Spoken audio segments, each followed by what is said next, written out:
Le destin de la résistance est suspendu au courage de cet homme. Comme le dit Mademoiselle Moulin, il savait tout.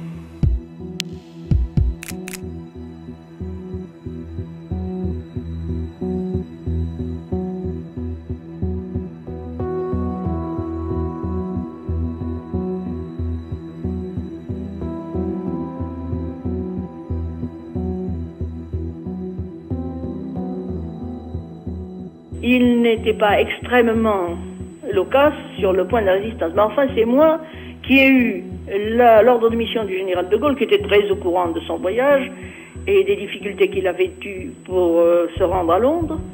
Et il m'a confié également son journal des journées tragiques de Chartres en juin 40. C'est sur la table de notre salle à manger qu'il l'a écrit. Et il m'a dit, ça, garde-le, et tout le dossier que j'ai sur les exactions des Allemands à Chartres, mets-le en lieu sûr, et plus tard à la Libération, on le ressortira. J'ai appris son arrestation presque un mois après qu'elle a eu lieu. Je l'avais vu pour la dernière fois le lundi de Pâques en 1943, et il m'avait dit, je me sens visé, mon lieutenant Manès a été arrêté, j'ai peur qu'il ait mon identité, parce qu'il devait me faire une nouvelle carte. Alors, je ne viendrai pas souvent ici, je resterai longtemps, je fais quelque chose de très important, et quand j'aurai fini, j'irai en Angleterre me faire oublier pendant quelque temps. Alors, je n'étais pas plus inquiète que d'habitude. Et vous avez eu l'annonce de son décès de façon assez brutale.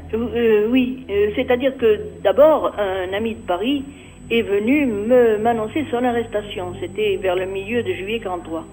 Et au début d'octobre 43, de la même année, un employé de la Gestapo de Montpellier est venu sur ordre de Paris m'annoncer le décès, comme ça, sans aucune préparation, et en me disant qu'il était mort d'un arrêt du cœur. C'est une mort qui revenait souvent d'après les Allemands.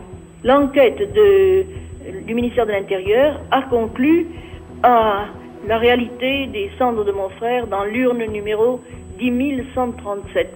J'ai une lettre de monsieur le ministre de Preux qui figure actuellement dans un dossier que j'ai remis à monsieur le ministre des Anciens Combattants. Moi-même, j'ai trouvé une pièce qui m'a paru très importante dans le cabinet du conservateur du Père Lachaise. Un ordre de la police allemande à la police française d'aller retirer le corps d'un Français inconnu à la gare de l'Est le soir à 18h et de le faire incinérer immédiatement. Et pour vous, il n'y a pas de doute? Pour moi, il n'y a pas de doute parce que cette note porte en haut le numéro 10137.